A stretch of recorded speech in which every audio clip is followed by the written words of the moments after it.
પડ્યું કે બેટા આંગળી જાય એટલું ફાંકવું હોય તો આપણી માં એમ કે લાય બેટા હું બે ટાંકા લઈ દઉં, દેહના પ્રદર્શન ન હોય મારા રામ, સંસ્કૃતિની પથારી ફેરવી નાખી ભલામાં. એમાં બેનું દીકરીઓને ખાસ હું હાથ જોડીને કહું, બાપુ દેહના પ્રદર્શન ન હોય, ખાઓ પીવો વાપરો મોજ કરો. આ રામાયણ છે ને, રામાયણ સીતાજી કે લક્ષ્મણ રેખા ટપી ગયા ને એમનું હરણ થયું, બધાને ખબર છે. તો તમે એમ માનો છો કે સીતાજીમાં શક્તિ જ નહોતી કાંઈ? પણ તમને અને મને એક શાન કરી છે કે જે દુનિયામાં લક્ષ્મણ રેખા જે ટપી જાય એનું આ દુનિયામાં હરણ જ થાય. રાવણ મરી ગયા એમ મનો રહેતા, ગામો ગામ છે. પછી દીકરો હોય, માં હોય, પત્ની હોય, બાપ હોય, લક્ષ્મણ રેખા જે ટપી જાય એનું દુનિયામાં હરણ જ થાય. કોઈને પાવર હોય તો કાઢી નાખશે. રામાયણ છે ને, રામાયણ બાપુ કઈક સંકેત જુદો કરે છે. તમારે મારી બાપુ વિચારધારા ટૂંકી છે.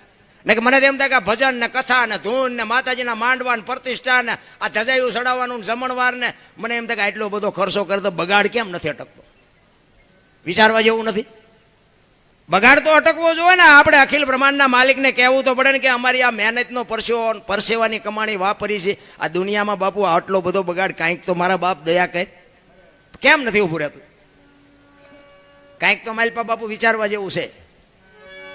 કોઈ ખોટા રૂપિયા આપે છે એવી મારી વાત નથી. 5-5 ગામ ધુમાડા બંધ જમે ને મને એમ થાય પણ કથા તમે એક બેહાડો, રામ કથા બેહાડો, અને રામ કથા બેહાડ્યા પછી જો ભાઈ ભાઈના વિખવાદ ન મટે, દેરાણી જેઠાણીના વિખવાદ ન મટે, મા દીકરાના વિખવાદ ન મટે, કથાનો કોઈ મતલબ નથી રહ્યા. એક રામ અને ભરતનો પ્રસંગ આવે અને ભાઈ અરે ભાઈનો વિરોધ હોય, એ પ્રસંગ સાંભળીને ઘરે ગયા પછી નાના ભાઈ મોટા ભાઈને બાપુ બથ ભરીને રોઈ જાય ને સમજી લેજો કથા ઘર સુધી પૂગી જાય. એને કથા કહેવાય. બાકી તો વક્તાને મજા ને સાઉન્ડ વાળા ને મંડપ વાળા ને સાજિંદા ને અમારા જેવા કલાકાર ખિસ્સા ભરીને વ્યાજાય. તમારે તો અહીંયા તમારું શું વળે આમાં?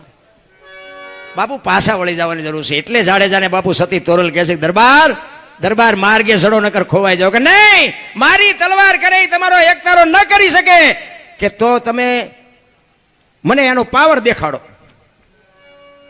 ત્યારે જાડેજો સતી તોરલને કહે છે જો તમારો એકતારો તલવાર કરતા વધતો હોય તો આનું મને પ્રમાણ આપો. આ પ્રમાણ વાળી વાતો છે. આ વાતો બધી સાંભળેલી તમે બધાએ છે, પણ અભાવ નથી આવતો. શું કામ? આ ચોખ્ખે ચોખ્ખું છે, ડાલડા નથી.